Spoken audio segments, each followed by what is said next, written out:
Anong part mo dito sa Meridian? Sorry? Ano ka sa Meridian? Endorser ba or paano? Supporter? Yes, one of the influencers that they invited po. So I'm really glad that I'm here. So thank you so much, Meridian. Yeah. And I've been using Meridian for the past months already, and it's been so easy for me, and I always feel so fresh and clean. And very effective ba? Very effective po, and easy to use. So wala po masyadong, hindi ka mahihirapan na like if you, parang kumbaga very handy rin siya, and wherever you go you can bring it. So I really like the brand po talaga. Pwede pa rin saan mo madalas gamitin? Underarm, sa leg? Mostly underarm since we're playing po, diba? So pag nakasando, ganyan, so I use it lagi. Almost every week, underarm ko talaga yung ginagamit. Konting background sa'yo as a volleyball star. Ilan taon ka na naglalaro? Saan team? Oh, I've been playing for the past 14 years. I play for the Green Line Cool Smashers under the Disco company. So yeah, and every year we have conferences 3 times po yun. So for sure, parang PBA po. So volleyball is now professional league. So parang ka-level po tayo ng PBA. Ano reaction mo? Sumisikat or sikat na rin na sports ngayon ng volleyball dahil sa inyo? Oh, we're really happy kasi before talagang basketball lang po yung tinututukan ng mga tao.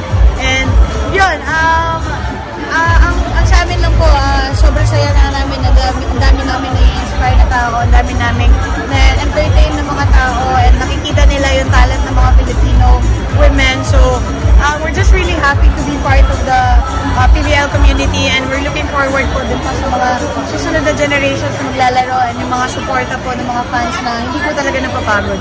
So, may mga athlete na nag-join ng showbiz. Ikaw ba, may plan ka ba mag-transition? Well, as personally, ako, kung meron naman pong opportunity, why not? Kasi minsan lang po yan dumating sa, minsan lang po yung opportunity dumating sa buhay ng tao. So why not grab all the opportunities na pwede po na dumating sa amin? So speaking of that, anong masasabi mo na isa ka na rin celebrity?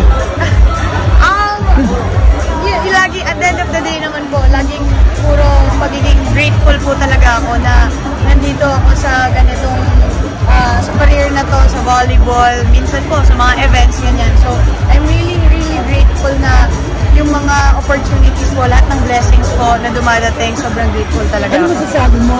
May mga nagpapapicture na sila, nagpapa-autograph, sumisigaw sila, pinapalakpakan ka, and it's nice kasi hindi lang naman po siya sumisimbolo ng pagiging ako. More on, makikita mo na mapapansin mo yung mga nagpipicture. Volleyball community na po talaga yung nag-grow. So, I'm really happy for the sport kasi yun nga, malaki yung naging bagay namin kasi natulungan talaga namin yung sport at yung mga namumuno pa sa itaas na talagang palaganapin yung volleyball dito sa Pilipinas at mapataas pa po natin yung level.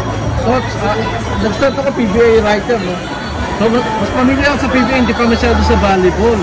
Sa PBA, uso yung bugbugan dati, no? Sa volleyball ba, meron din mga suntukan, no? Sikala na away?